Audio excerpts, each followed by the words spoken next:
Noticentro 1, CMI. Buenas noches, bienvenidos a las noticias. Los siguientes son los 3 hechos más importantes de hoy en Colombia. Está en riesgo la gobernabilidad del país, así lo advierte la Oficina del Alto Comisionado de la ONU para los Derechos Humanos. En el informe que fue presentado hoy sobre la situación de violencia en Colombia, la ONU asegura que la expansión territorial de los grupos armados es el principal riesgo que enfrenta el país y llama al gobierno a recuperar el control en los territorios. Según Naciones Unidas, son 206 municipios en nivel crítico. Vamos a hablar más de esta noticia en nuestra emisión nacional a las 9 de la noche. En Bogotá, en la localidad de Teusaquillo, se presentó otra balacera en medio de un intento de robo. Un mayor en retiro de la Policía Nacional resultó herido por 3 impactos de bala al defenderse de 2 ladrones que lo atacaron en plena vía pública con armas de fuego. El hecho se presentó en el sector de Galerías a tan solo unos metros de un CAI. Los ladrones escaparon y no han sido identificados. Ampliación de esta noticia en nuestra emisión nacional a las 9 de la noche. El juzgado que definirá la libertad del ex jefe paramilitar Salvatore Mancuso convocó a una audiencia para el 1 y el 4 de marzo. El ministro de Justicia, Néstor Osuna, aseguró que es necesario que a Mancuso se le conceda la libertad para que ejerza como gestor de paz. Hablaremos más de esta noticia en nuestra emisión nacional a las 9 de la noche. Las siguientes son las noticias más importantes del mundo hoy. Gaza ya supera los 30.000 palestinos muertos y la hambruna es inminente, advierte la ONU, mientras Hamás analiza posible tregua. Texas declara emergencia por el peor incendio forestal. Las llamas fuera de control destruyen el equivalente a 100 campos de fútbol por minuto. Estalla polémica en Estados Unidos. Republicanos de Arizona proponen legalizar el asesinato de inmigrantes que pasen por sus ranchos. Se retira histórico líder de los republicanos en el Senado de Estados Unidos. Trump dice que no puede pagar la multa de $454 millones por fraude y ofrece 100 millones.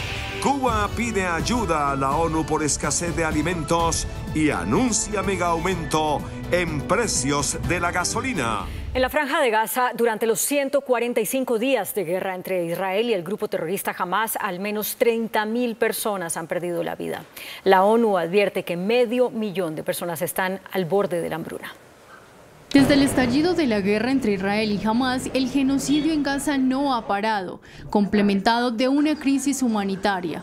Hasta la fecha, según datos del Ministerio de Salud gazatí, casi 30.000 civiles han perdido la vida y 7.325 han resultado heridos. Además, varias víctimas siguen bajo los escombros y en las carreteras. La ocupación impide que las ambulancias y los equipos de protección civil puedan llegar hasta ellas. Se estima que todavía quedan unos 8.000 cuerpos bajo los escombros.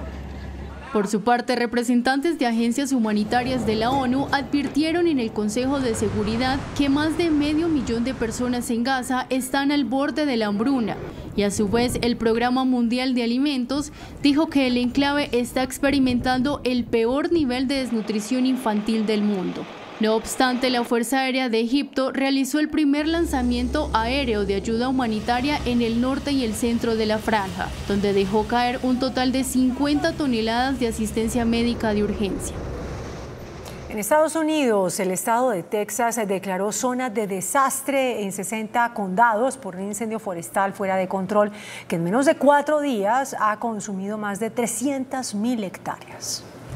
Los incendios forestales que avanzan rápidamente por el extremo norte de Texas provocaron evacuaciones, dejaron a miles de personas sin electricidad y obligaron hasta cerrar temporalmente una instalación de armas nucleares, mientras los fuertes vientos, la hierba seca y las temperaturas inusualmente cálidas alimentan las llamas. El incendio denominado Smokehouse Creek ha quemado más de 340.000 hectáreas de tierra desde que inició el lunes por la tarde y está contenido en un 3%, por lo que hasta ahora se evalúa como uno de los incendios más grandes en la historia del estado. Los recursos de extinción de las llamas se están agotando a medida que el personal de emergencia responde a varias conflagraciones que se extienden a lo largo del corredor geográfico de Texas hasta Oklahoma. Republicanos del estado de Arizona propusieron legalizar, oigan esto, el asesinato de migrantes que ingresen a propiedades privadas que estén en la frontera con México. Esta propuesta nace ante la inseguridad que vive el país americano con la llegada de extranjeros. Y es que en las últimas semanas se han reportado casos de agresiones sexuales, asesinatos, asaltos, entre otros, en los que se encuentran involucrados venezolanos indocumentados. La medida originada en la Cámara de Representantes del Estado implementaría cambios a una ley ya existente conocida como la Doctrina del Castillo, que permite a los residentes de Arizona hacer uso de la fuerza letal contra las personas que invadan su domicilio. Estados Unidos es el país más apetecido por los migrantes en búsqueda de una mejor calidad de vida. Las autoridades migratorias documentaron que 302.034 personas intentaron cruzar la frontera sur México-Estados Unidos en diciembre, lo que representaba la cifra más alta registrada en un solo mes, y un alza de casi del 25% desde noviembre. Según el presidente de la Cámara de Representantes, hace menos de 100 días más de 700.000 ilegales han ingresado al país. Además, se deportaron 530.000 migrantes que ingresaron de forma irregular en casi 10 meses. La Corte Suprema de Estados Unidos inició el estudio sobre la libertad de expresión en Internet, luego de varias leyes impuestas por Florida y Texas que buscan bloquear a las redes sociales. En medio de un episodio más de las guerras culturales en los Estados Unidos, iniciado por los estados republicanos Florida y Texas, se podrían definir lo que se entiende por la libertad de expresión en Internet. La Corte Suprema comenzó a trabajar sobre 2 leyes estatales promulgadas para eliminar la capacidad de moderación en las redes sociales. Concerned about the market power and ability of the social media platforms to control what people do. And your response to that is going to be exercising the power of the state to control what goes on the social media platforms. Por un lado, la ley de Texas prohíbe a las plataformas de redes sociales eliminar contenido debido al punto de vista de los usuarios o al que se expresa en un post. Y la ley de Florida impone multas a las plataformas que prohíban de sus sitios a cualquier candidato o cargo político en el estado. El histórico líder republicano del Senado de Estados Unidos, Mitch McConnell, anunció que se retirará del cargo en noviembre. So I stand before you today, Mr. President, and my colleagues, to say this will be my last term as Republican leader of the Senate. De esta manera, el funcionario del partido en el Senado con más años de servicio en la historia anunció que dejará su cargo de líder republicano en noviembre, lo que marca el final de una era en el Capitolio, al tiempo que se alista una importante carrera para definir su sucesor. McConnell, que cumplió 82 años la semana pasada, dijo que el final de sus contribuciones estaba más cerca de lo que preferiría. El veterano político en el Senado desde 1985 dejará el cargo de líder, pero seguirá como senador al menos hasta el año 2027, cuando vence su actual mandato. Esta renuncia llega después de un año en el que él ha protagonizado titulares con sus problemas de salud. Fue hospitalizado en marzo pasado por una contusión cerebral y sus paralizaciones posteriormente en varias conferencias de prensa. Hunter Biden, el hijo del presidente Joe Biden, declaró hoy en una audiencia ante el Congreso de Estados Unidos. Hunter Biden compareció ante un comité de la Cámara de Representantes controlada por los republicanos para un interrogatorio a puerta cerrada, después de que fue declarado en desacato al haberse negado a participar cuando fue citado en diciembre. En medio del interrogatorio, Hunter aseguró que su padre nunca ha estado implicado en sus negocios y acusó a los republicanos de construir un castillo de naipes de mentiras. Desde hace 14 meses, los conservadores investigan al hijo de Joe Biden y su trabajo en el exterior para clientes en Ucrania, China, Rumania y otros países, sosteniendo que esos negocios involucran de corrupción y tráfico de influencias por parte del presidente, particularmente cuando fue vicepresidente. Sin embargo, tras realizar docenas de entrevistas y obtener más de 100.000 páginas de documentos, no han encontrado ninguna evidencia de ilegalidad. El expresidente de Estados Unidos, Donald Trump, aseguró que puede pagar la multa de $454 millones que le impuso un juez de Nueva York por fraude fiscal. Los abogados del magnate presentaron una contraoferta al Tribunal de Apelaciones de $100 millones para saldar la sentencia. De esta manera, el exmandatario también busca evitar que le confisquen sus bienes. El Papa Francisco ha estado recuperándose de una leve gripa. Hoy acudió al Hospital del Vaticano para realizarse un chequeo médico debido a que sufre de bronquitis intermitente. El sumo pontífice ha tenido varios problemas de salud recientemente, por lo que se vio obligado a cancelar sus citas el sábado y el lunes. Pese a su estado de salud, celebró hoy la audiencia general ante miles de personas en el aula Pablo VI del Vaticano, pero prefirió que la catequesis la leyera un colaborador. En Australia, más de 30.000 personas han sido evacuadas debido a incendios forestales. El sureste del país tiene malas condiciones meteorológicas, lo que ha provocado conflagraciones que han obligado a las autoridades a cerrar decenas de colegios, de centros comerciales, de guarderías también. Según los pronósticos de la Oficina de Meteorología de Australia, las temperaturas superaron hoy los 40 o superarán en estos días los 40 grados y estuvieron acompañadas de fuertes vientos que avivaron las llamas. El gobierno de Cuba solicitó ayuda al Programa Mundial de Alimentos de Naciones Unidas por problemas de escasez de leche y harina. Mientras tanto, el combustible en la isla aumentará un 500%. El hambre golpea nuevamente a la puerta de la población cubana. En los últimos días se ha registrado la escasez de harina, por lo que comienza a escasear el pan. El gobierno anunció que hasta finales de marzo no podrán garantizar el suministro en la canasta familiar básica, al igual que la leche, por lo que por primera vez recurrió al Programa Mundial de Alimentos ante las dificultades del país para seguir distribuyendo leche subvencionada a los menores de 7 años. Y en medio de una grave crisis de escasez de alimentos, medicinas y petróleo, inflación, cortes eléctricos y la dolarización parcial de la economía, el gobierno también anunció el aumento del precio del combustible de un 500%, el mayor en décadas, entrando en vigor desde el 1 de marzo. Mientras el país comunista se enfrenta a un panorama económico cada vez más sombrío, los funcionarios dicen que no tienen más remedio que traspasar el costo a los consumidores. En nuestra sección de tecnología les presentamos el lanzamiento que hizo una compañía especializada en productos deportivos que empezó a comercializar un balón de baloncesto impreso en 3D. Este no es un balón ordinario, se trata de un innovador elemento deportivo impreso en 3D, conocido como Arling's Gen 1. Su diseño único y su construcción lo categorizan como un artículo de colección. La estructura está compuesta por 8 lóbulos en forma de panel y un patrón que limita las costuras de un balón de baloncesto convencional.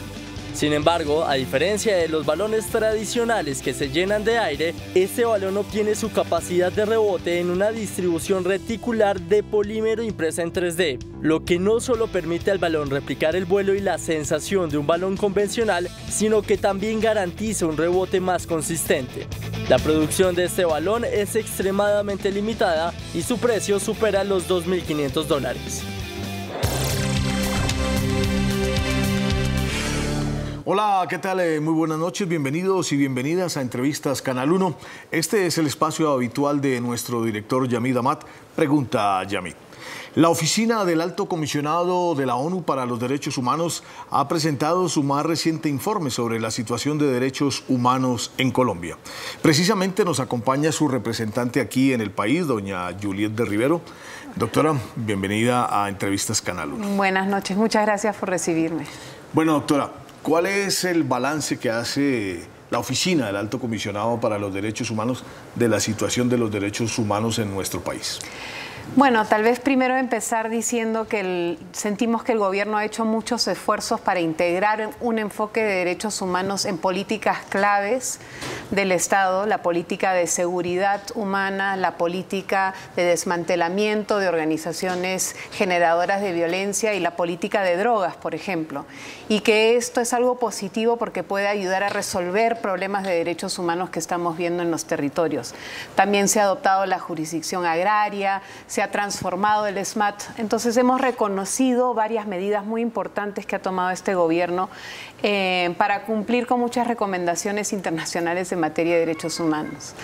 Ahora, la situación en los territorios es muy compleja y sigue siendo compleja. Y en este informe hemos identificado 206 municipios afectados gravemente por la violencia de los grupos armados y con grandes afectaciones a los derechos humanos.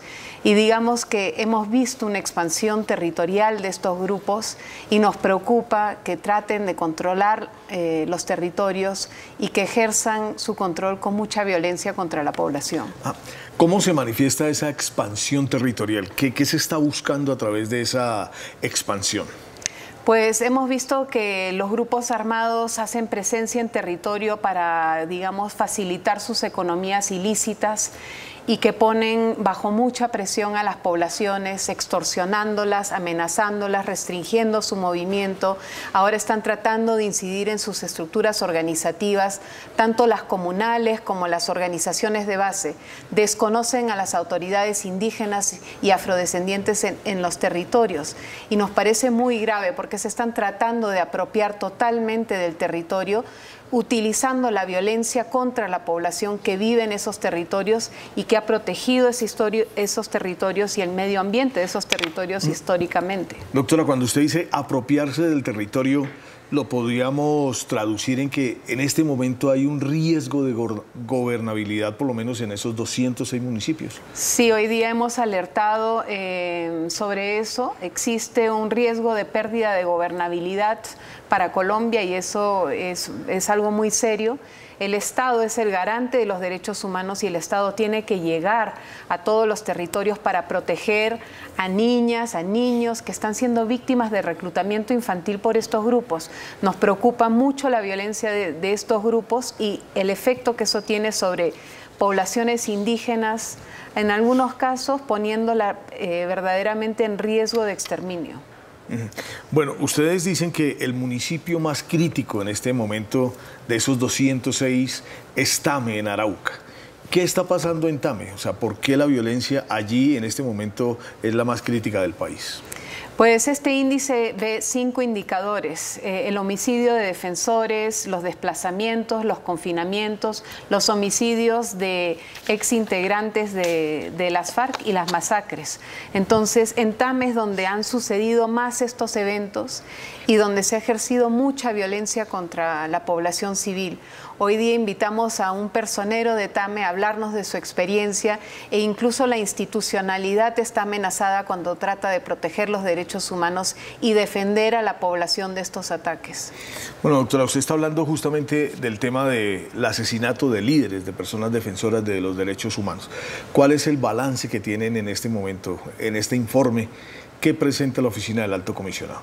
Pues el balance es negativo. Nosotros en el 2023 verificamos 105 casos de homicidios de personas defensoras de derechos humanos. Esta es la cifra más alta en el mundo que se conoce en un país y esto es reflejo de la violencia que utilizan los grupos contra los liderazgos territoriales. ¿Por qué? Porque estos líderes son representantes de los pueblos, tratan de defender el territorio del medio ambiente contra los intereses muchas veces de estos grupos armados. ¿Cuál es la población más afectada? En este caso, pues frente a los asesinatos de líderes sociales, usted está hablando del tema de los indígenas, del tema de los líderes de las juntas de acción comunal.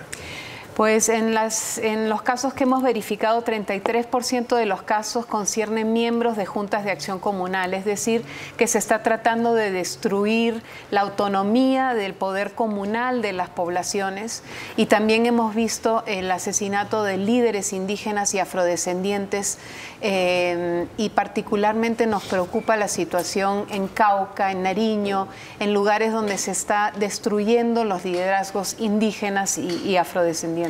Ustedes manifiestan una preocupación especial por la situación del pueblo Nasa. ¿Qué está pasando con el pueblo Nasa? Pues es el lugar donde hemos documentado el mayor número de homicidios en un solo lugar. Se están matando a líderes espirituales, a guardias indígenas, se está desconociendo la autoridad indígena, se está tratando de destruir, digamos, el tejido social del pueblo Nasa. Es un lugar donde se están reclutando a los niños indígenas.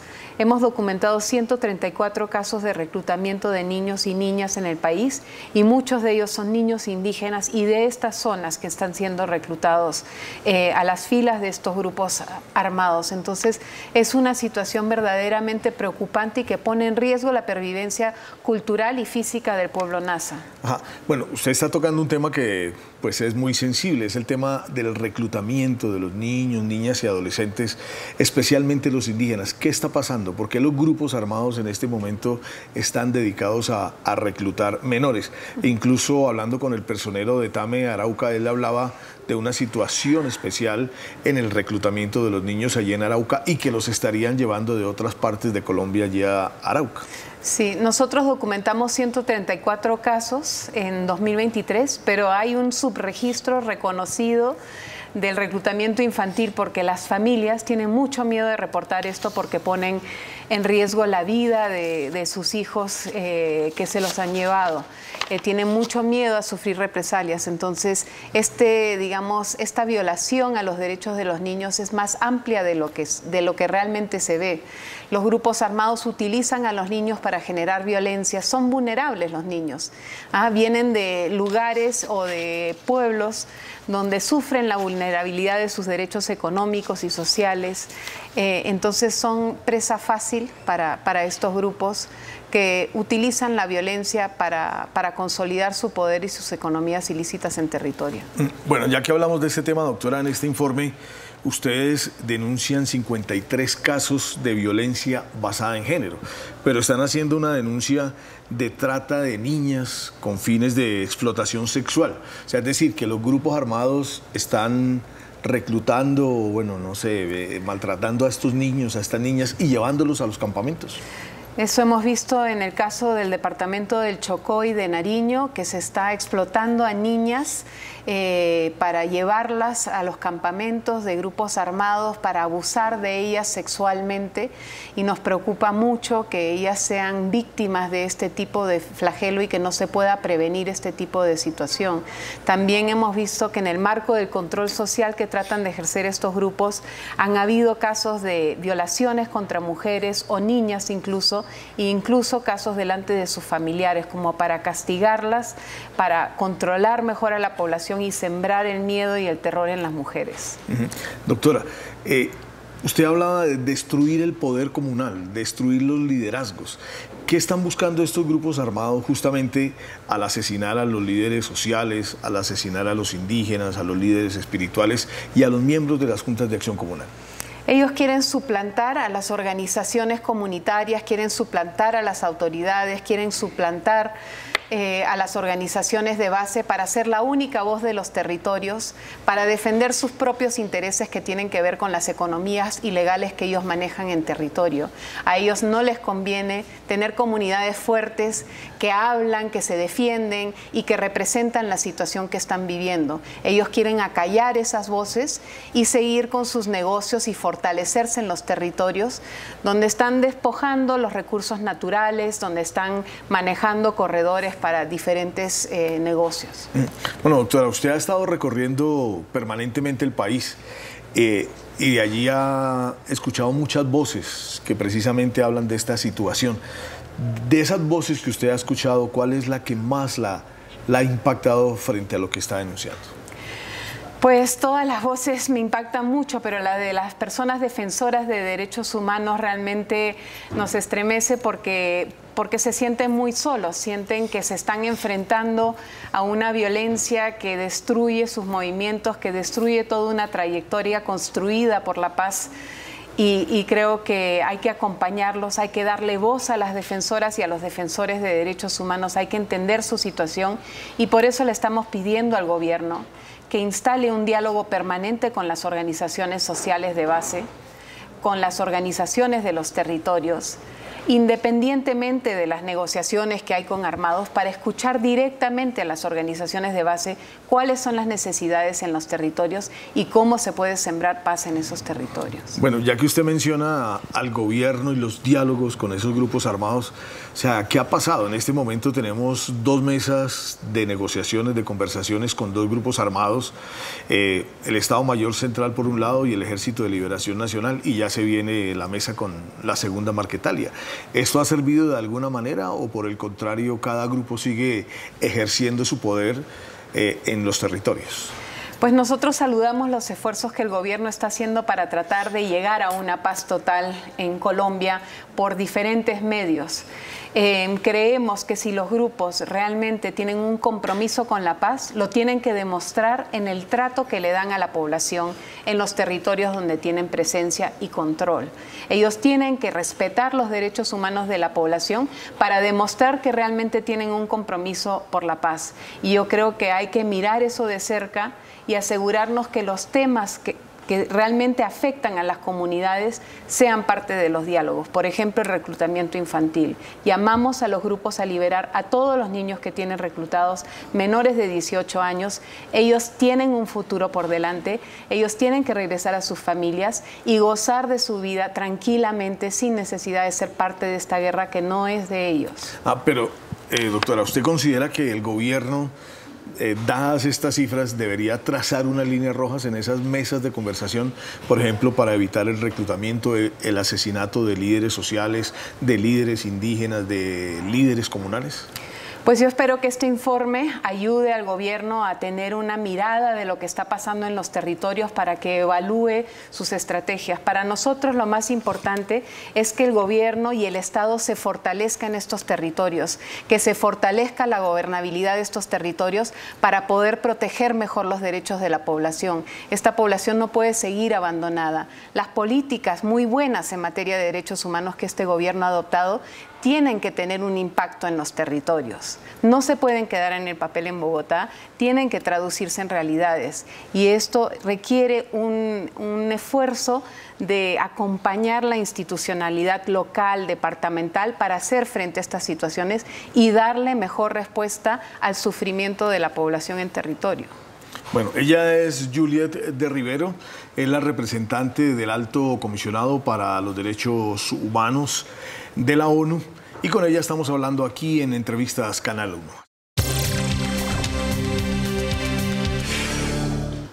Continuamos en Entrevistas Canal 1 con Juliet de Rivero, la representante en Colombia del Alto Comisionado para los Derechos Humanos de la ONU.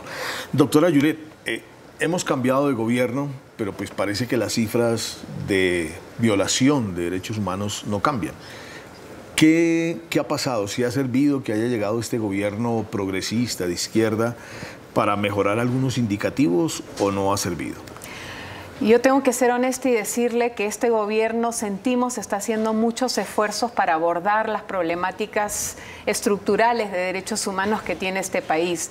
Tenemos un gobierno que es totalmente, que nos abre las puertas, que acepta nuestro diagnóstico, que se compromete a trabajar estas problemáticas con nosotros y que además le hace una apuesta a los derechos humanos, es decir, desarrolla políticas y medidas para tratar de incidir mejor en la protección de los defensores de derechos humanos y de la población. Hemos visto, por ejemplo, que se ha desarrollado el modelo de protección colectiva para las comunidades y para las organizaciones. Entonces, creemos que es un gobierno que tiene un gran compromiso con derechos humanos y es la relación más fluida que hemos tenido con un gobierno.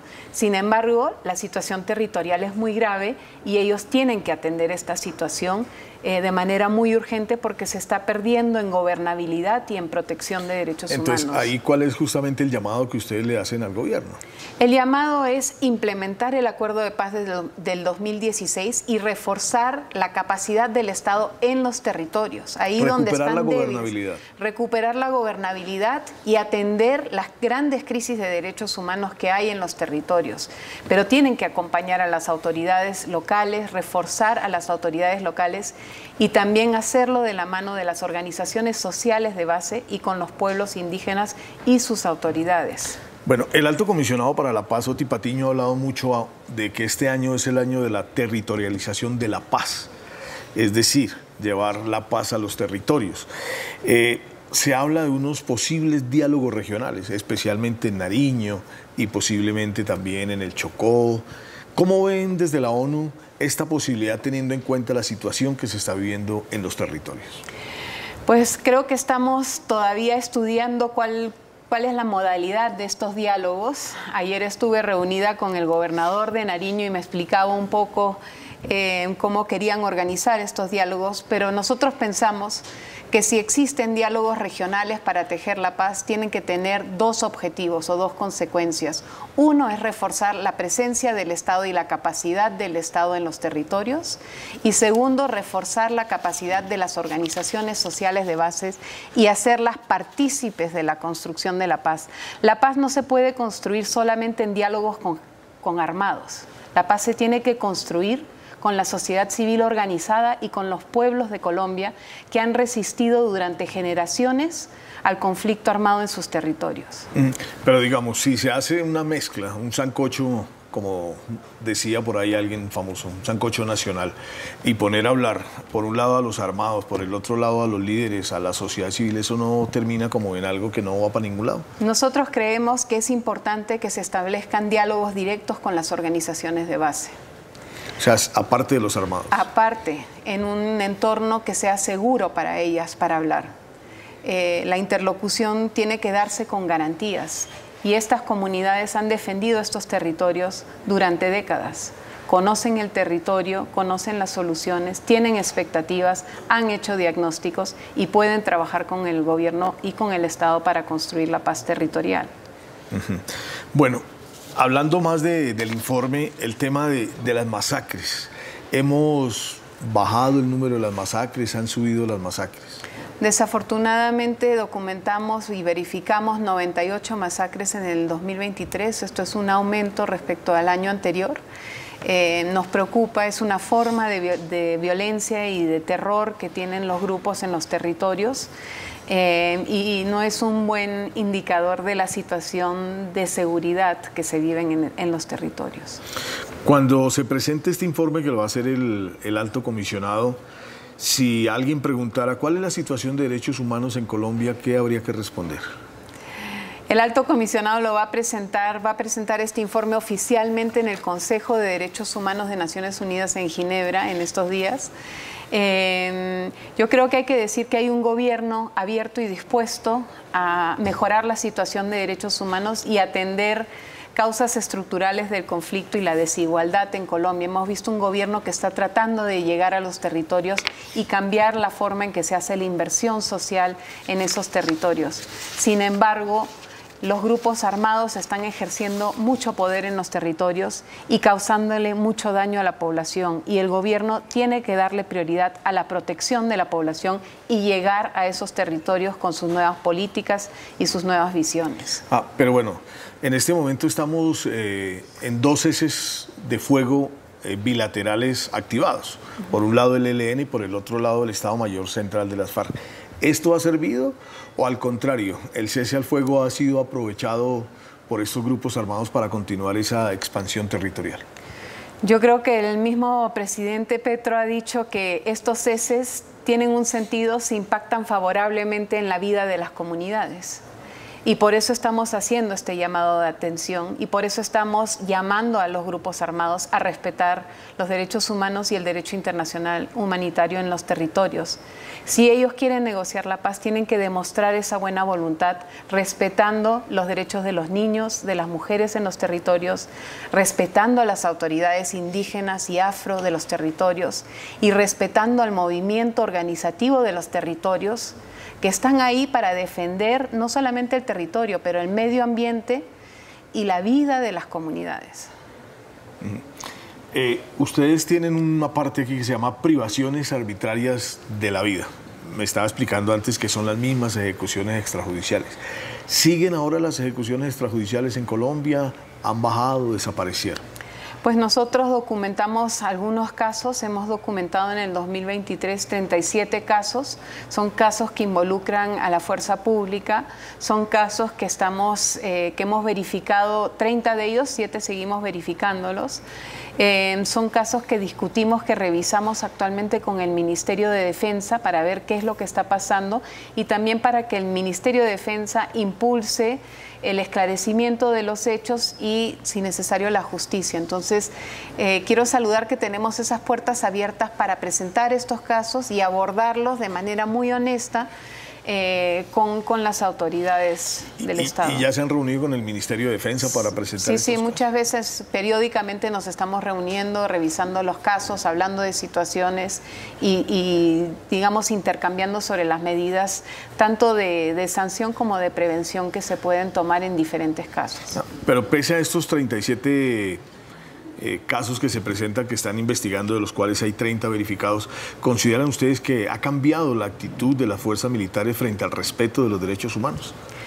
Pues hemos visto cambios importantes en el sentido de, por ejemplo, cambiar el SMAT y reemplazar esta estructura por una nueva estructura que pone en el centro del manejo de la protesta el diálogo.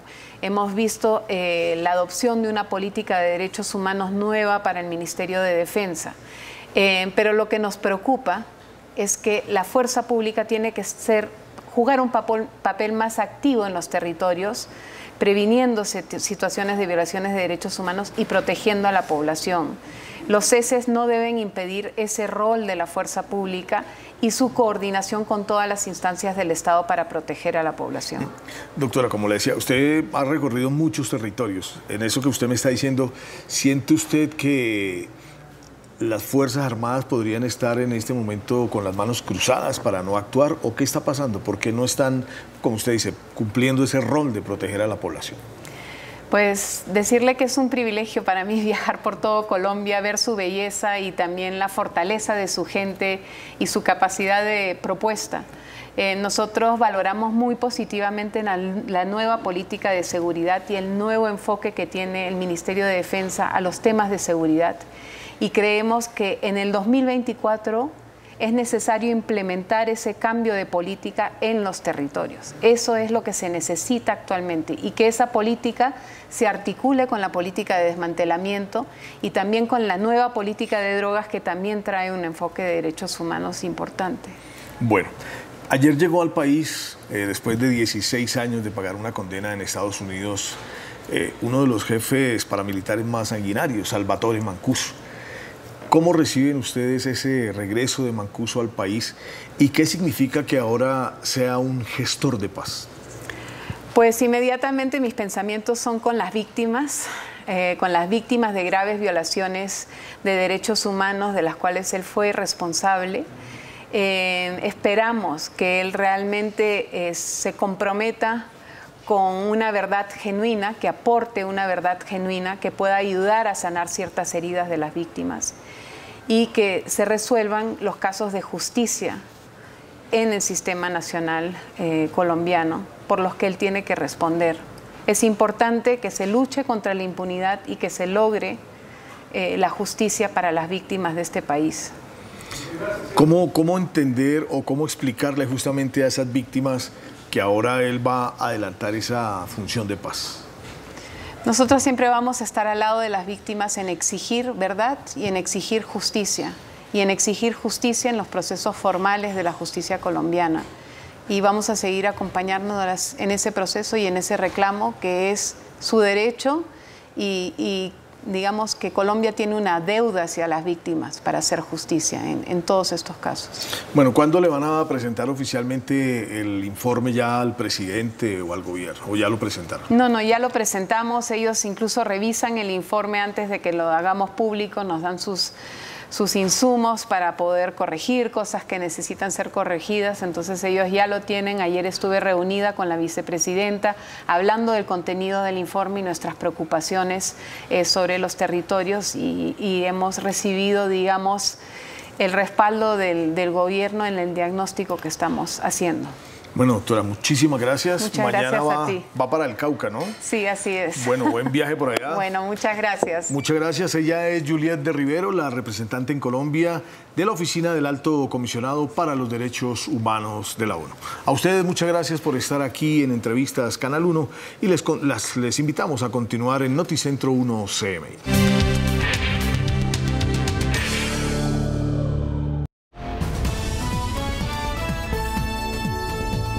Noticentro 1 CMI.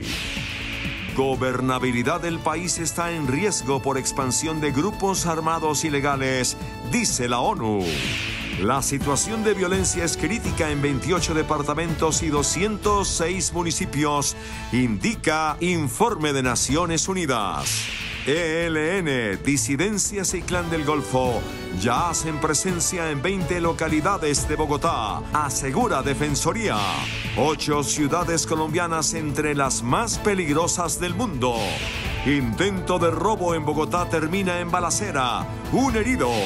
Así se combate la delincuencia en Bogotá desde el aire. Muere soldado que asesinó a 3 militares. Investigan infiltración de disidencias. El viernes se definirá libertad de Salvatore Mancuso. Temo por mi vida, dice exsecretario de la Cancillería. Exfuncionario violó la ley, asegura el presidente. Nuevo roce diplomático entre Colombia e Israel. Presidente urge reducción de tasa de interés. Rebaja debe ser del 1%, dice Minhacienda.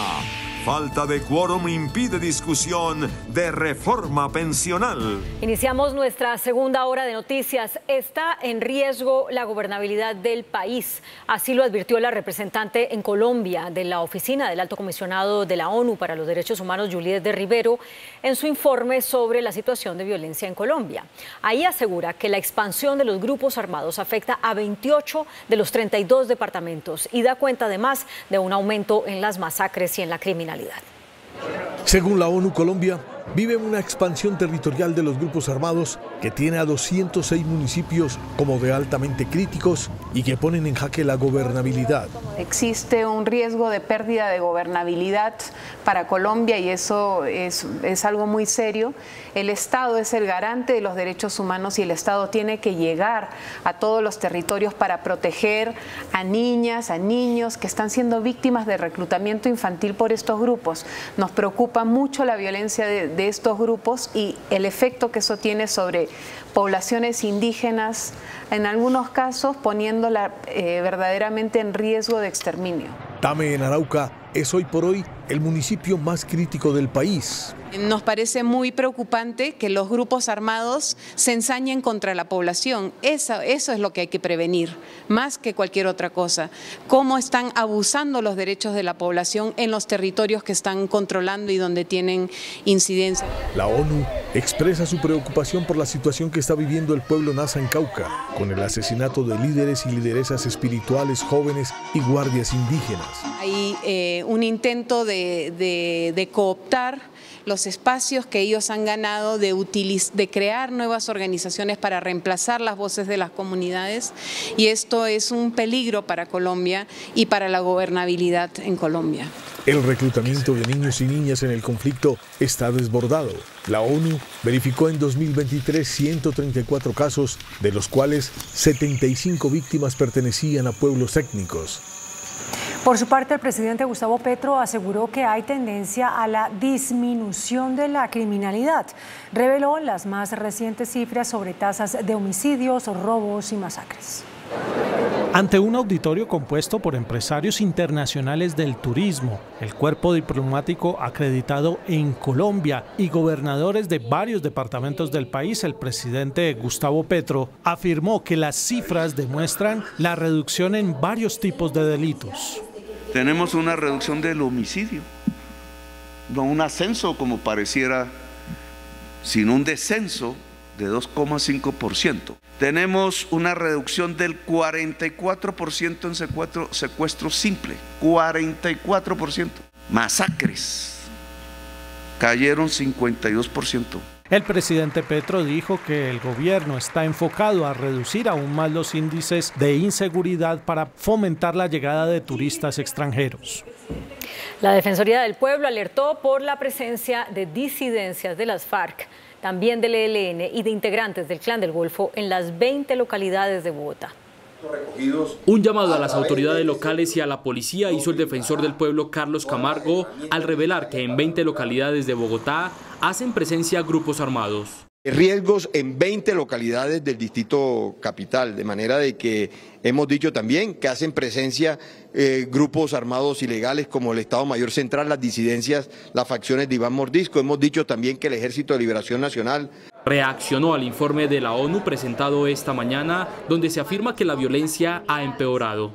Podemos decirle tristemente al país y a la comunidad internacional que el Clan del Golfo hace presencia en más de 400 municipios del país, en más de 24 departamentos del país.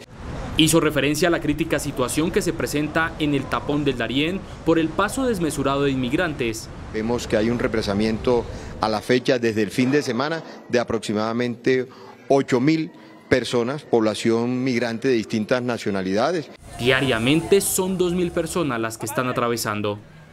8 ciudades colombianas están incluidas en el listado de las 50 más peligrosas del mundo, según el más reciente informe del Consejo Ciudadano para la Seguridad Pública y la Justicia Penal.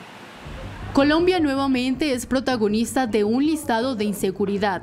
Por primera vez desde 2010, cuando se inició la publicación del informe, el país cuenta con 8 ciudades entre las más peligrosas del mundo.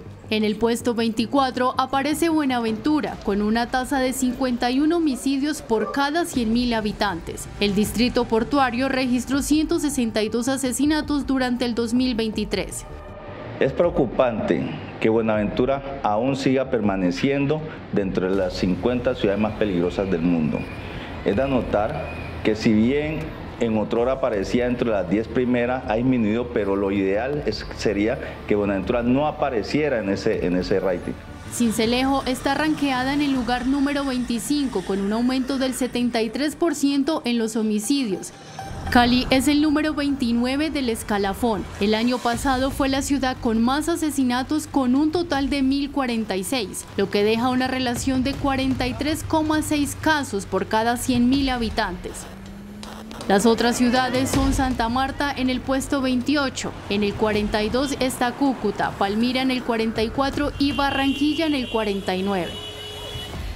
Por su parte, el viceministro de Comercio, Arturo Bravo, aseguró que la criminalidad está disminuyendo y anunció una respuesta oficial a Estados Unidos que recomendó a sus ciudadanos abstenerse de viajar a nuestro país.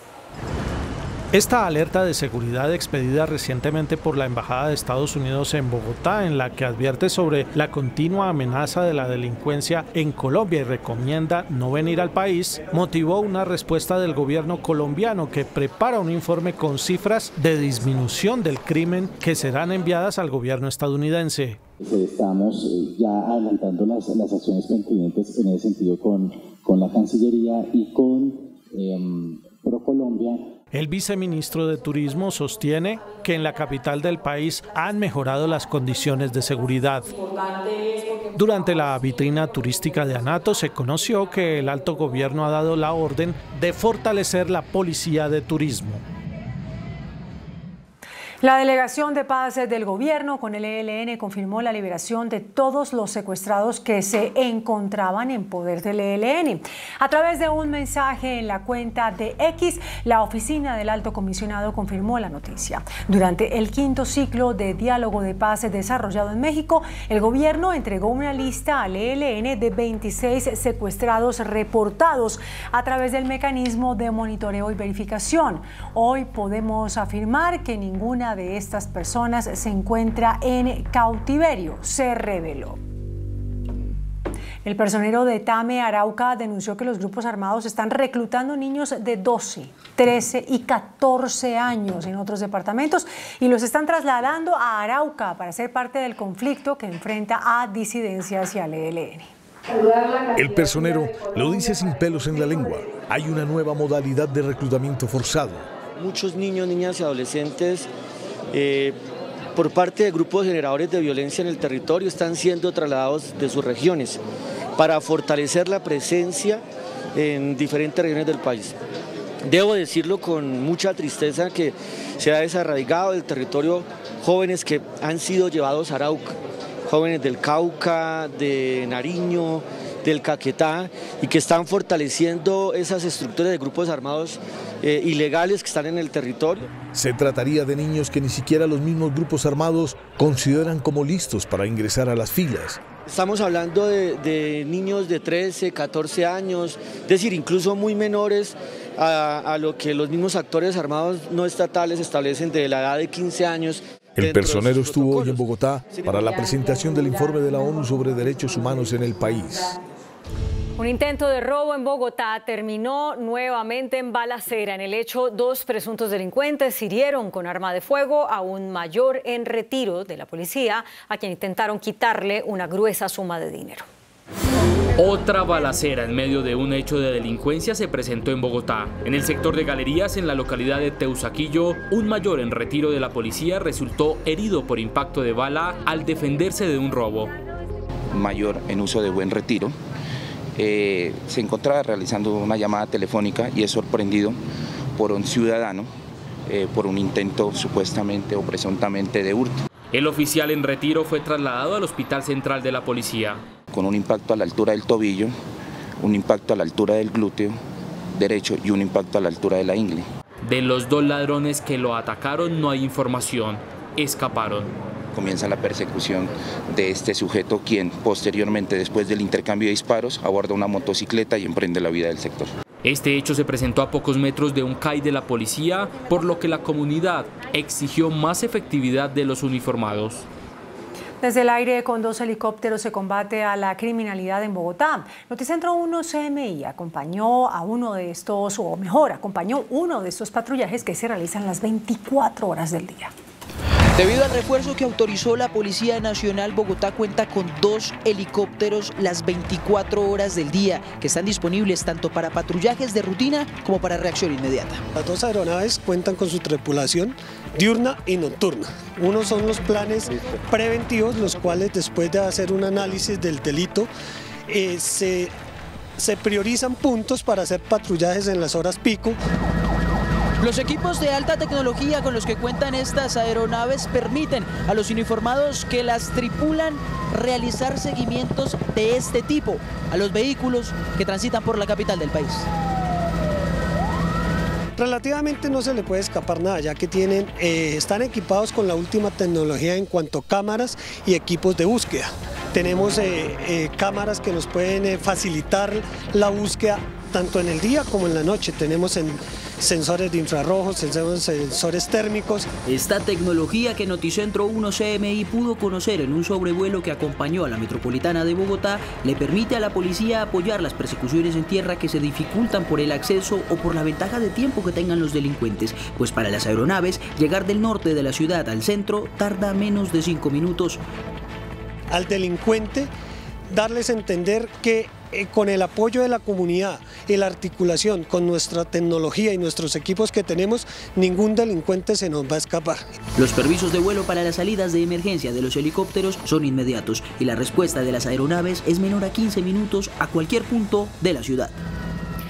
Falleció el soldado que mató a 3 militares en el batallón de la Tagua, en Putumayo. Las autoridades investigan una posible infiltración de las disidencias en la unidad militar. Las autoridades están en alerta por el asesinato múltiple de soldados en batallones. El más reciente caso se presentó en Putumayo, donde un militar asesinó a un capitán, a un sargento y a un compañero. Según el ejército, se estarían infiltrando para asesinar a hombres de la fuerza pública. Entre tanto, y gracias a las labores de inteligencia, se pudo establecer que 3 soldados más, pertenecientes a esta unidad militar, presuntamente habían sido abordados por integrantes del grupo armado residual Estructura Carolina Ramírez para participar en esta acción criminal. Estos hechos ya fueron puestos en conocimiento de las autoridades judiciales. En las últimas horas falleció el soldado infiltrado de las disidencias FARC que asesinó a sus 3 compañeros. El juzgado de ejecución de sentencias para los tribunales de justicia y paz ya fijó fecha para definir la libertad del ex jefe paramilitar Salvatore Mancuso. El juzgado citó para el viernes 1 de marzo y el lunes 4 al ex jefe paramilitar Salvatore Mancuso, a víctimas y apoderados para que se defina lo siguiente. Ordenar su liberación inmediata, que se eliminen las restricciones a su movilidad, atendiendo que debe cumplir la designación como gestor de paz que le efectúe el gobierno nacional. El juzgado pidió un informe sobre los procesos y las órdenes de captura que siguen vigentes contra Mancuso. El ministro de Justicia se pronunció desde Washington. Necesitamos que los jueces a quienes les llegó el nombramiento de gestor de paz, pues ordenen o permitan la libertad de Mancuso y que él firme el acta de compromiso de las labores restaurativas y las labores de protección a las víctimas que tienen que cumplir. Noticentro 1 CMI conoció un audio de uno de los comandantes del Clan del Golfo, quien desautoriza a Salvatore Mancuso para hablar en su nombre. Dice que el ex jefe paramilitar no lo representa. Quien les habla, el comandante Jerónimo, director de la Dirección Política del Ejército Gaitanista de Colombia. Frente al comunicado del señor Salvatore Mancuso, el Ejército Gaitanista de Colombia solo tiene por significar a la opinión pública que en ningún momento hemos autorizado al señor Mancuso para que obre como vocero, gestor o facilitador de nuestro ejército. Desde el Clan del Golfo niegan cualquier tipo de relación con el ex jefe paramilitar Salvatore Mancuso, quien permanece privado de su libertad en la cárcel La Picota en Bogotá. Recordemos que el señor Mancuso fue nombrado gestor de paz por el gobierno de turno y ninguna designación tiene de nuestra parte, ninguna relación con él ni con las distintas AUC, lo que tampoco quiere decir que no agradezcamos su disposición para con nosotros y el compromiso con la paz y la restauración de los territorios, que es lo que más necesita nuestra amada patria. El expresidente Álvaro Uribe, quien extraditó en 2008 al entonces jefe paramilitar Salvatore Mancuso, dijo hoy que sus enemigos lo trajeron a Colombia para que hable en su contra. El exmandatario asegura que rechazó el apoyo de Mancuso a su campaña presidencial. Mancuso miente. Mediante un extenso comunicado en formato video divulgado en sus redes sociales, el expresidente Álvaro Uribe niega vínculo cualquiera con grupos paramilitares en el país. Dice que nunca recibió a Salvatore Mancuso, que rechazó su apoyo a la campaña presidencial y que los enemigos lo traen a Colombia para que hable de él como si tuviera vínculos con las autodefensas. En la campaña presidencial me negué a reunirme con él, como quedó públicamente establecido. Y también públicamente desautoricé que me apoyara en Barranca Bermeja, como me había dicho el padre de Ru. Nunca entró a la casa del ubérrimo. Esta casa fue la única mayoría de la finca hasta 2006. El exmandatario reconoce que tendrá que profundizar su defensa ante las mentiras que dice, según él, Salvatore Mancuso en su contra. En otros temas, el exsecretario de la Cancillería, José Antonio Salazar, reveló que teme por su vida. Aseguró que la decisión de entregar el contrato para la elaboración de pasaportes a Thomas Gregg & Sons no la tomó para favorecer a terceros, sino para resolverle un problema al país. Tengo mucho miedo. Por primera vez yo siento miedo. Esta confesión estuvo antecedida de una oración. Señor, hazme un instrumento de tu paz, que donde haya odio, siembre amor, donde haya ofensa, perdón. El exsecretario general José Antonio Salazar visitó por última vez la que fue su oficina y desde allí defendió la decisión que hoy lo tiene en el ojo del huracán. Esta resolución constituye unos derechos a favor de un tercero. Y un acto administrativo que afecta a terceros no puede ser revocado de ninguna manera. Y arremetió contra el canciller Luis Gilberto Murillo, quien lo acusó de actuar de manera inconsulta y fuera de sus facultades al entregar el contrato de pasaportes a Thomas Gregg. El ministro encargado, Luis Gilberto Murillo, no es abogado, él es ingeniero de minas. Está inhabilitado para el ejercicio del cargo público, fue condenado en primera y segunda instancia por el delito de peculado. Explicó que no conocía su salida del cargo desde el 22 de febrero, como lo denunció el canciller. Él nunca me dijo que me iban a retirar del cargo. Y si así fuera, esas decisiones la administración pública debe tomarlas por escrito. El presidente Gustavo Petro insiste en que Salazar violó la ley y que debe responder penalmente. No se puede declarar adjudicado un contrato cuando el superior jerárquico lo declaró desierto. El señor Salazar ha roto la ley y es la justicia penal a la que le corresponde investigar los motivos. ¿Justicia penal de qué? Si yo no estoy investigado de nada. Un nuevo roce diplomático se presentó entre Israel y Colombia por un cruce de trinos entre el embajador de ese país en Bogotá y el director de la DIAN. El embajador de Israel fue convocado a la Cancillería. Las tensiones entre los gobiernos de Colombia e Israel no paran. Hoy la Cancillería convocó al embajador de Israel en Bogotá, Gali Dagan, a que dé explicaciones sobre un trino que publicó el pasado 12 de febrero contra el director de la DIAN Colombia. Jefe de la DIAN Colombia, señor Luis Carlos Reyes, espero que usted no esté recaudando impuestos como está recopilando información sobre un conflicto a miles de kilómetros de distancia del régimen tributario colombiano. Pero esto del embajador de Israel es en respuesta a un trino anterior del director de la DIAN. Más de 1 millón de palestinos desplazados de Gaza están arrinconados en la frontera con Egipto, la cual ahora está bajo ataque del ejército israelí, que para el genocidio. La embajadora de Colombia de Israel sigue en Bogotá porque fue llamada a consultas por el presidente Petro desde el año pasado. La EPS Sura confirmó la existencia de diálogos con el gobierno, pero aclaró que aún no ha aceptado ser gestora de salud y vida como lo propone la reforma a la salud. A través de un comunicado, la EPS Sura confirmó diálogos con el gobierno nacional. Nuestras conversaciones con el gobierno han coincidido en el propósito de proteger la salud de los usuarios. Hay EPS y entre esos Suras que nos han dicho claramente que no quieren ser, óigase bien, no quieren tener el riesgo financiero. Aseguraron que sí se necesita una reforma, pero que no han aceptado convertirse en gestoras de salud y vida aún. Que un asegurador privado continúe asumiendo el riesgo financiero en su totalidad no es sostenible. La propuesta de reforma actual necesita entregarles a las gestoras mayores capacidades y herramientas de las que hoy se contemplan. Mientras tanto, ASEMI, agremiación en la que está esa EPS, espera una reunión con el Ministerio de Salud. 3 centros de salud, la sede de la registraduría y la oficina del Cuerpo de Bomberos de Bello en Antioquia serán sometidas a inspección técnica luego de los daños estructurales que dejó el sismo que sacudió esa zona de Antioquia.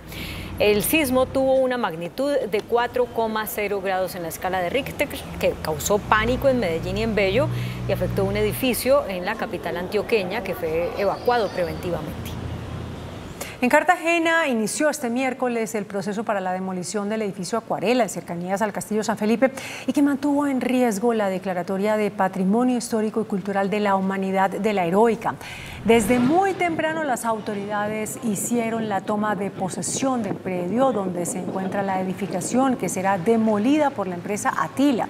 El costo del proceso será de 11.000 millones de pesos que serán asumidos por la alcaldía de Cartagena y el proceso se prolongará por 6 meses. La Fiscalía ordenó la revisión de documentos de la campaña del Pacto Histórico que reposan en el Consejo Nacional Electoral. La diligencia se enmarca en una indagación por posibles irregularidades en la campaña legislativa de 2022. Varias fuentes aseguran que esto guarda relación con un contrato que se celebró con una empresa de transporte aéreo vinculada a Carlos Eduardo Restrepo, el llamado narcopiloto.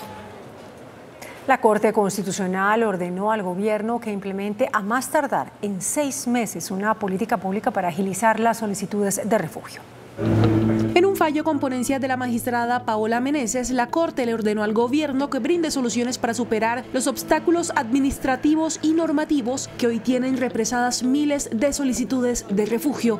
Según la Cancillería, las solicitudes pasaron de 625 en 2017 a más de 6.832 en el primer semestre de 2023, creciendo un 993% en los últimos 7 años. Explican que solo hay 16 funcionarios que han atendido 54.000 solicitudes. El refugio es una figura de protección internacional dirigida a los extranjeros que no pueden o no quieren regresar a sus países de origen por temores fundados. Por unanimidad, el partido de la U eligió a la exgobernadora del Valle, Clara Luz Roldán, y al exregistrador nacional, Alexander Vega, como codirectores de esa colectividad. Tras el respaldo de los 10 senadores de los 15 representantes a la Cámara, la codirección de Alexander Vega, registrador nacional, y Clara Luz Roldán, exgobernadora del Valle del Cauca, el partido de la U realizará una asamblea extraordinaria el próximo 22 de marzo. Como propósito, modificar los estatutos para que esto sea posible. Que eso es lo que se va a hacer en la asamblea extraordinaria. Modificarlos, ampliar el espectro de posibilidades, ya no solamente tener como única referencia una dirección única, sino posibilitar que pueda abrirse el espectro a una codirección. Y el 23 de marzo, un día después, será realizada la Asamblea Nacional Ordinaria, que contará con delegados de todo el país, cerca de 1000. Víctima de un cáncer, falleció el representante a la Cámara del Pacto Histórico, José Alberto Tejada. La noticia sobre su deceso se conoció durante la plenaria de la Cámara, que se adelantaba hoy. Allí los congresistas se rindieron un minuto de silencio en homenaje al parlamentario y comunicador fallecido. El expresidente del Consejo de Estado, Gustavo Gómez Aranguren, será el nuevo director de la Agencia de Defensa Jurídica del Estado. El jurista es especialista en Derecho Público, Derecho Internacional Humanitario y en Administración Pública. La presidencia publicó su hoja de vida, que es el paso previo a la posesión. Las autoridades de Barranquilla tratan de establecer si uno de los 3 hombres asesinados en España podría ser Roberto Vega Daza, miembro de una familia cuyos hermanos y padre fueron asesinados en una vendetta en esa ciudad. Cuando las autoridades no han confirmado los nombres de los colombianos víctimas de un triple asesinato en Valencia, península ibérica, en la fachada del conjunto residencial del barrio Villa Campestre, en Puerto Colombia, en donde vivió Roberto Vega Daza, un hombre pintó este graffiti a las 4:21 de la tarde de este martes. Game over, fin del juego. Era la interpretación de lo que sería el final de una guerra de clanes que se extendió a la localidad española de El Saler, en Valencia, a las 9:45 de la noche, hora de España, cuando Vega Daza habría sido asesinado dentro de un vehículo junto a otras 2 personas. En la noche, en la zona de Villa Campestre, los fuegos artificiales iluminaron esa zona exclusiva del área metropolitana de Barranquilla. Se trataría de una celebración por su muerte.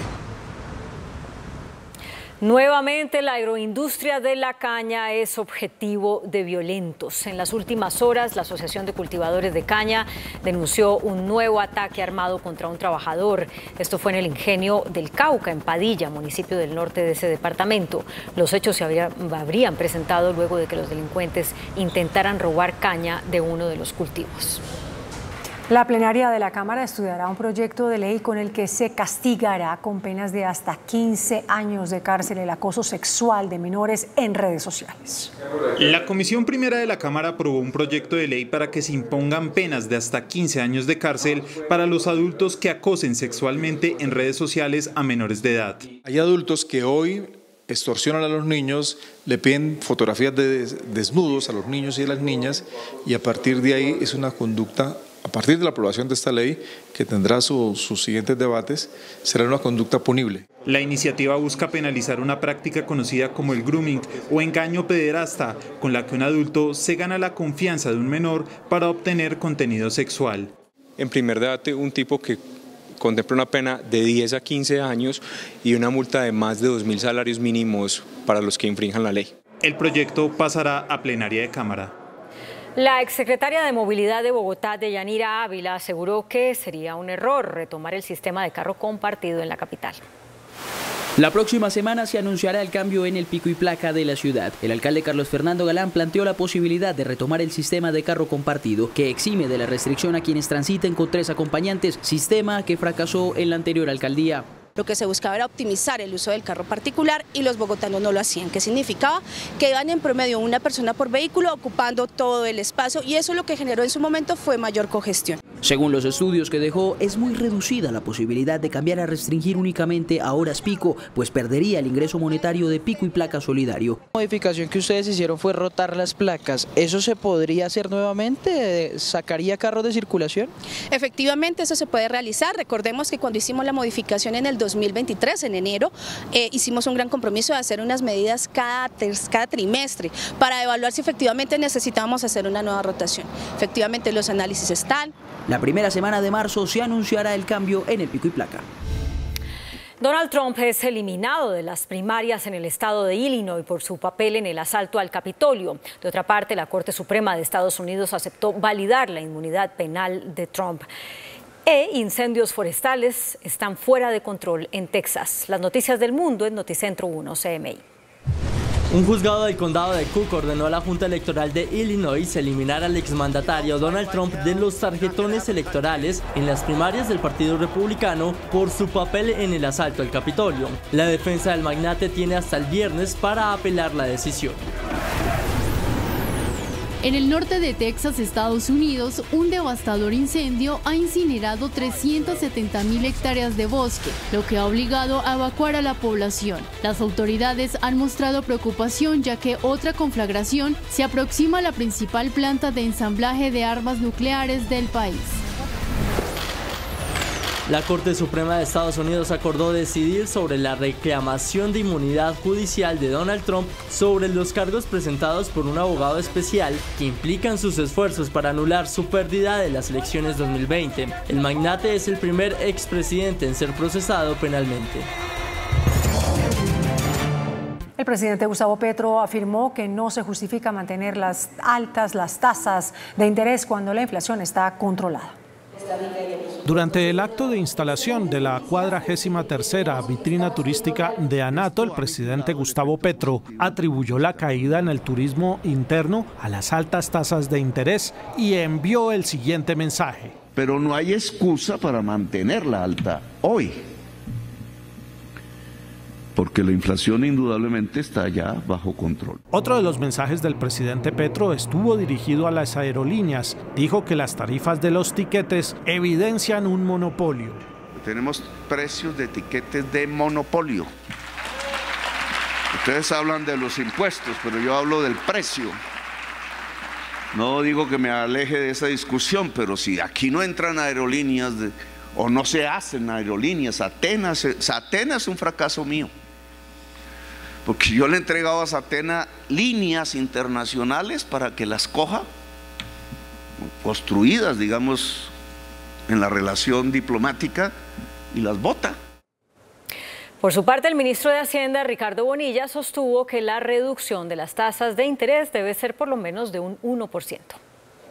El ministro Bonilla insistió al Banco de la República en acelerar la reducción de las tasas de interés, incluso a niveles de los 100 puntos básicos. Ya debería empezar a bajar 100 puntos porque estamos con 440 puntos de tasa real. El funcionario anunció una revisión a las personas naturales, sobre todo accionistas de compañías y altos ingresos que se mezclan con las personas jurídicas o empresas para ocultar activos y no declarar los valores reales. Uno de mercados de 4 o 5 millones de pesos y la pregunta ¿es el mercado del casino de la empresa o es el mercado del gerente de la empresa y la familia?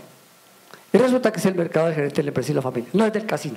El jefe de la cartera de Hacienda explicó que las partidas presupuestales para el proceso de contratación de los pasaportes siempre ha estado garantizado. El certificado es un requisito obligatorio en una adjudicación. Usted no puede sacar una licitación sin que tenga un certificado de disponibilidad presupuestal. Es lo primero que le van a pedir. ¿Tiene certificado de disponibilidad presupuestal? Sí, entonces abra la licitación. El pronunciamiento se dio durante el Foro Económico de Cambio. Por falta de quórum, la plenaria del Senado no inició el debate de la reforma pensional. Mientras el Centro Democrático reconoce que su estrategia es dilatar la discusión, el gobierno convoca a dar el debate. A las 3:40 de la tarde, la plenaria del Senado quedó vacía. La estrategia anunciada de partidos de oposición y de algunos independientes molestos con el gobierno funcionó a la perfección. Dilatar y levantar el quórum para que no fuese discutida la reforma pensional. Como bancada no haremos quórum y vamos a dilatar para que el tiempo se le acabe a la reforma. Me parece que ella juró respetar la Constitución, y la Constitución es que nosotros trabajemos, no que vengamos aquí a sabotear no solamente las reformas del gobierno, sino la marcha al Congreso. Una bancada seria que ideológicamente defiende principios, que esté recurriendo a esta leguleyada para evitar que aquí se dé la discusión. Es que los colombianos lo que quieren es ver al Congreso dando la discusión. Reitero el llamado al Senado de la República, a los congresistas, es que hagan presencia y vengamos a lo que nos toca, a debatir y a presentarle propuestas al país. En 2 días de discusiones en la plenaria del Senado, lo único que se ha logrado evacuar son cerca de 50 impedimentos. La discusión de las ponencias no ha comenzado. El presidente de la ANDI, Bruce McMaster, aseguró que el mayor drama que enfrenta Colombia es la alta informalidad. Al tiempo criticó el proyecto de reforma laboral. Durante la presentación del Informe Nacional de Empleo Inclusivo, el presidente de la ANDI, Bruce McMaster, planteó de esta manera la magnitud de la informalidad en Colombia. El mayor drama que tenemos es el mundo de los trabajadores informales. Se calcula que en Colombia hay 22.788.000 personas ocupadas, de las cuales 12.845.000 están en la informalidad y formales tan solo hay 9.885.000. Para el presidente de la ANDI, la reforma laboral del gobierno no contempla soluciones a la informalidad. No se encarga de hacer tres cosas al menos.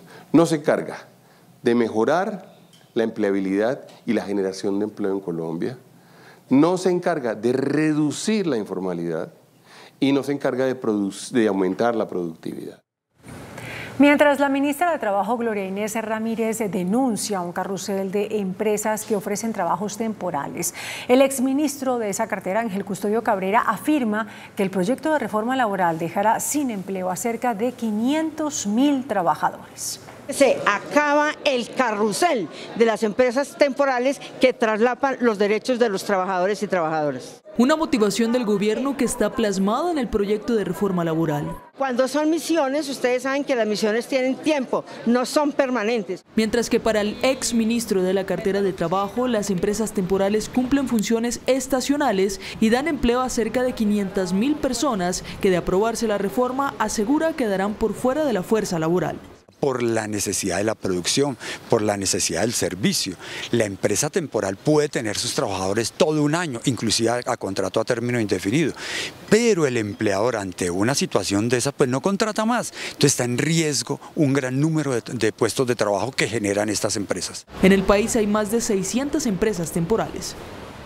Insatisfecha quedó la bancada de congresistas del Caribe luego de la reunión con el presidente Gustavo Petro, en la que se abordó el tema de las altas tarifas de energía.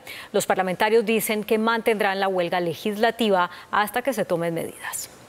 Con el propósito de bajar las tarifas de energía en la costa, se reunieron el presidente Gustavo Petro, la bancada de congresistas del Caribe y los gobernadores de la región. No quedamos satisfechos con las soluciones de corto plazo. Nosotros como senadores de la bancada Caribe, que hemos venido liderando el debate de control político, lo vamos a mantener para el próximo martes, citando al señor ministro de Minas. El gobierno propone modificar la fórmula tarifaria en la Comisión de Regulación de Energía, presentar un proyecto para cambiar la ley de servicios públicos y avanzar hacia las energías limpias.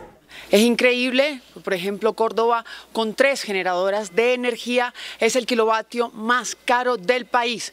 Los congresistas piden al gobierno aumentar los subsidios en la costa, y es que la gente gasta el 65% del sueldo pagando el servicio de luz. Este estudio ya está y ahora con el Departamento Nacional de Planeación vamos a cruzar este estudio para que empiece a ser aplicado en la focalización de subsidios. El próximo 9 de marzo habrá una cumbre energética en el departamento de Sucre. El Ministerio de Trabajo formuló pliego de cargos a la empresa Alpina. La compañía respondió.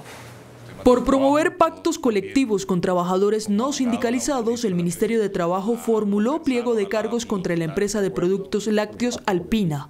Formuló 3 cargos, unos asociados a la violación de normas sustantivas laborales y otro asociado a la violación del bloque de constitucionalidad. A través de un comunicado, la empresa aseguró que utilizará recursos legales para responder los pliegos y aseguraron que son respetuosos de los derechos sindicales. La presidenta de la Federación de Biocombustibles, Carolina Rojas, reportó un récord en la reducción de gases contaminantes en el sector transporte. La agremiación reportó cifras récord en sus ventas durante el año pasado debido a las mezclas de los biocombustibles que lograron reducir 3,2 millones de toneladas el dióxido de carbono, una mejora del 7% con respecto al 2022. El consumo de estos biocombustibles reduce las emisiones de gases de efecto invernadero que afectan el medio ambiente. De esta manera crecieron las ventas de biodiesel 2% con más de 700.000 toneladas. El bioetanol alcanzó 81 millones de galones, representando el 56% del mercado. Hay que decir que en el rubro de gasolina se presentó una contracción de 2,6% por el alza de precios. Estos dos sectores representan 2,8% del PIB manufacturero y tuvimos un crecimiento, como lo dije, muy interesante que nos da mucho optimismo hacia futuro. Con el alza de la mezcla del 8 al 10%, se espera mantener la tendencia de crecimiento en el sector. El Contralor General en funciones, Carlos Mario Zuluaga, investiga presuntas irregularidades en la contratación de las gobernaciones de Guaviare y Meta. La Contraloría General de la República ha configurado un hallazgo fiscal de 2.648 millones de pesos por la contratación ilegal en la construcción de mangas de coleo en el departamento de Guaviare. Que los recursos de regalía o los recursos públicos de la nación, tal como lo ordenó la Corte Constitucional, no pueden ni deben ser utilizados para financiar este tipo de infraestructuras que están prohibidas y además someten de manera indiscriminada a los animales a un maltrato. También indicó que se inició un proceso de responsabilidad fiscal por 14.644 millones de pesos en el proyecto de mejoramiento del aeropuerto Vanguardia de Villavicencio. Se decretaron ya medidas cautelares en contra de los presuntos responsables fiscales que fueron vinculados en la actuación fiscal. El pronunciamiento lo hizo en Villavicencio, donde adelanta una visita a varios proyectos en el departamento del Meta. El índice de capitalización de la bolsa, que mide el comportamiento de las 25 principales acciones, cerró a la baja. El índice selectivo MSCI Colcap de la Bolsa de Valores de Colombia bajó 0,08% a 1.285 puntos. La acción de Mineros fue la que más subió, con una valorización de 7,02% a 2.515 pesos. La acción de Ecopetrol fue la que más bajó, con una pérdida de 2,54% a 2.300 pesos. También la acción de Ecopetrol fue la más negociada de la jornada, al movilizar más de 10.000 millones de pesos. El dólar cerró a la baja. Indicadores económicos en Noticentro 1, CMI. La tasa representativa del mercado que regirá para mañana jueves será de 3.933 pesos con 56 centavos. Los profesionales del cambio compran la divisa en promedio entre 1.880 pesos y la venden entre 1.920 pesos. Un euro cuesta 4.253 pesos con 10 centavos. La libra de café en Nueva York se cotizó a $1.81. El azúcar se transó en 22,64 centavos de dólar la libra. El barril de petróleo WTI se cotizó en $78.30. La referencia Brent para Colombia se cotizó en $81.89. Una acción de Ecopetrol cuesta 2.300 pesos. Hasta aquí Noticentro 1, CMI.